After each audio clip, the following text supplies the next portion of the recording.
la película, voy a entrar en materia aludiendo a la afirmación que ha hecho Satrústegui de que el liberalismo el anarquismo es un liberalismo exagerado.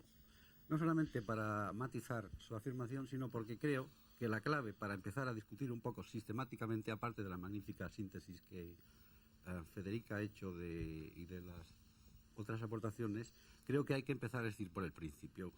El anarquismo está unido históricamente, ideológicamente, a la Ilustración en el plano de las ideas, en el plano moral, y el liberalismo, yo soy muy liberal, tengo un gran respeto y admiración por las corrientes liberales que juegan en la historia durante mucho tiempo, no lo olvidemos, la izquierda frente a una serie de condicionamientos de tipo reaccionario.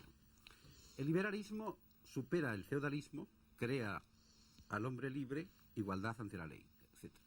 Pero el liberalismo, querido Satrústegui, olvida una cosa muy importante, que el hombre no es, como en el sistema de átomos de Demócrito, una abstracción individual solipsista, sino ante todo un animal social.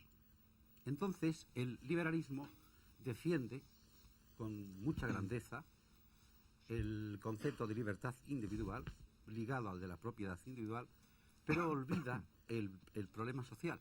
Y entonces el anarquismo no es que sea una exageración del liberalismo, el anarquismo es el complemento o la evolución natural y lógica del liberalismo, es decir, plantea el problema crucial del problema social. Entonces, el liberalismo, cuando se afianza en el poder, el liberalismo significa, ¿qué significa liberalismo? Es el triunfo, y aquí entro en dos conceptos clave. El liberalismo significa el triunfo histórico de la burguesía. Cuando la burguesía, a través de la Revolución Inglesa del siglo XVII, de la francesa y de la americana del siglo XVIII, se afianza, lo primero que hace la burguesía es negar a los obreros, al proletariado, que no tiene propiedad, el derecho de asociación.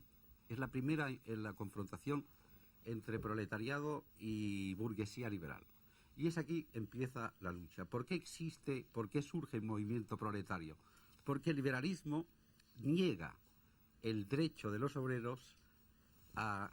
Yo he sufrido todas las persecuciones durante la dictadura por defender el derecho de sindicación de los obreros. Muy bien, pero estoy hablando del siglo XIX. Yo estoy hablando de actualmente.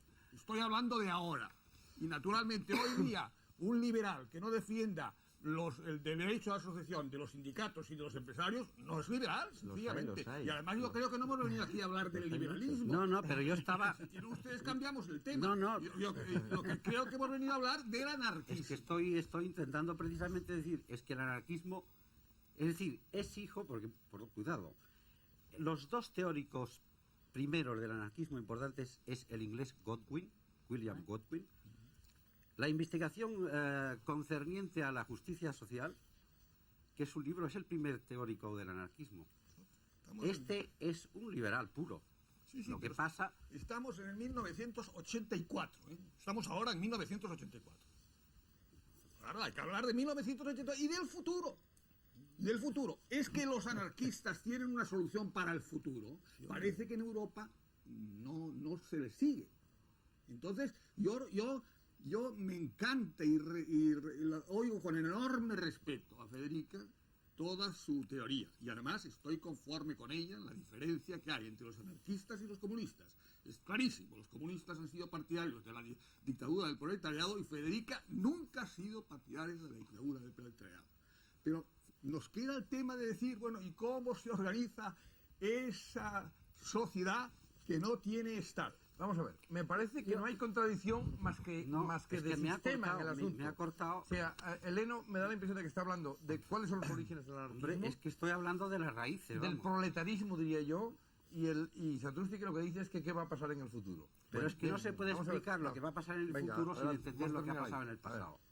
Yo pido otra vez la palabra. A ver, todos han pedido la palabra. Adelante. Para alusión. Adelante, a ver si acaba Eleno. A ver, adelante.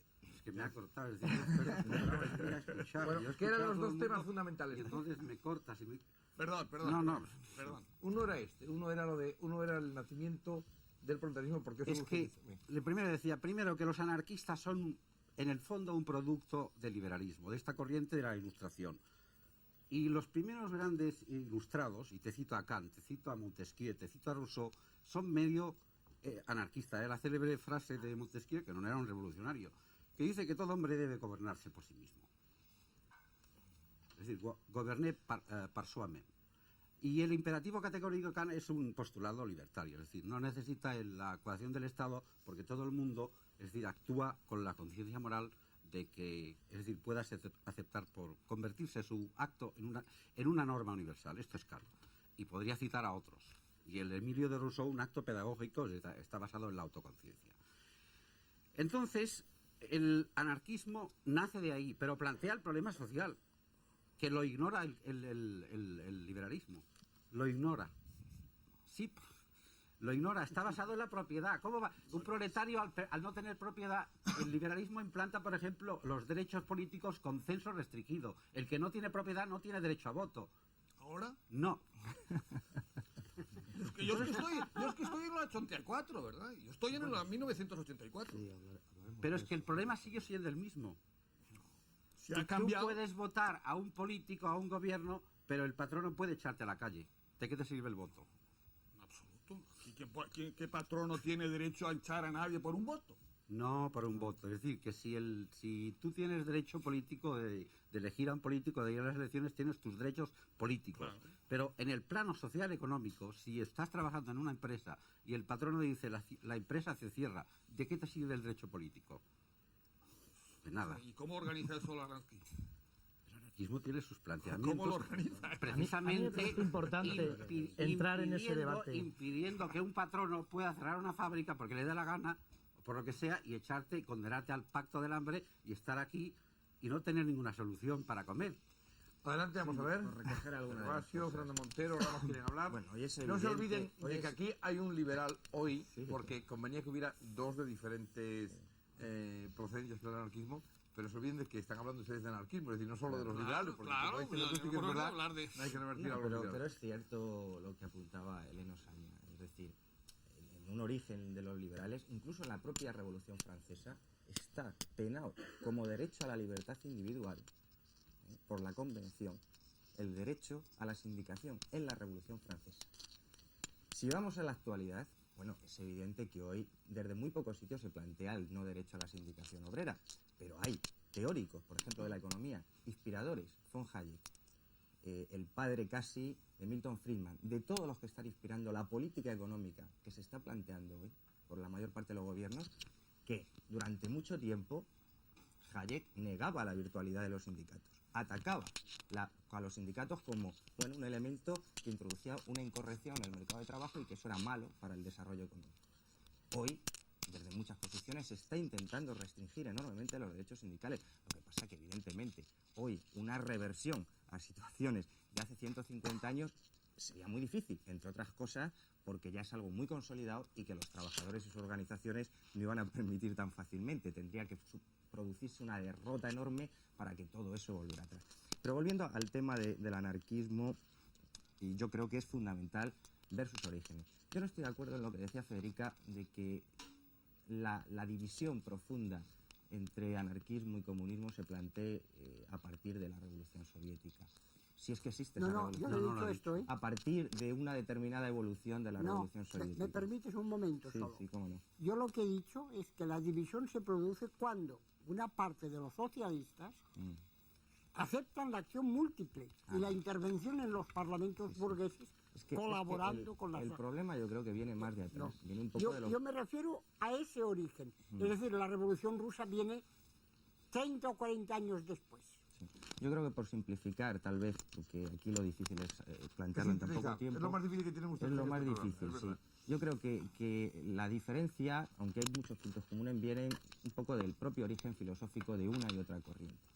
El anarquismo procede, como decía Eleno, de una corriente ilustrada. Por una parte, tiene un antecedente iusnaturalista, es decir, casi una defensa del derecho natural, como un derecho que existe, que persiste a la propia existencia de la sociedad, el derecho del individuo por ser individuo. Esto, desde luego, no es una posición marxista, esto parece poco popular decirlo, pero desde el punto de vista marxista y la interpretación materialista de la historia, no existen derechos de los individuos así como así.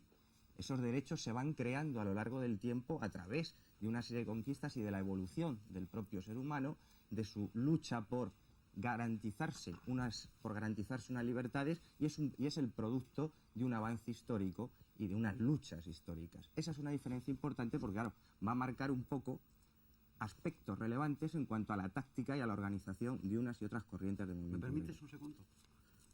Yo, es decir, por respeto a todos, no he terminado de hablar, pero precisamente al hablar de la diferencia entre, que ese tema no lo toqué, entre anarquismo y marxismo, precisamente me alegro que toques este tema porque es crucial.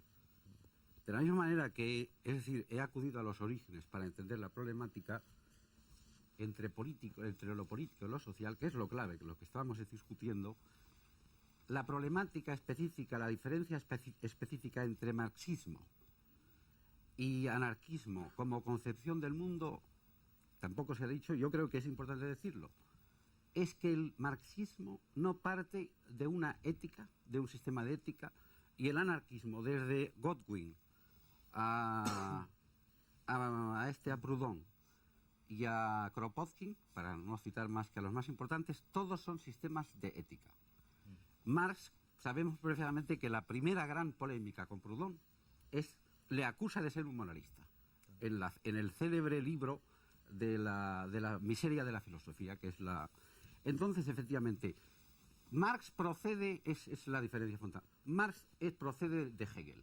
Hegel es el primero que se carga todo el concepto ético de la Ilustración, Kant como culminación de este movimiento moral ético, Rousseau y Kant, las dos grandes figuras, y Hegel es el primero que se carga y explica la historia, la dialéctica de la historia, prescindiendo totalmente del concepto ético.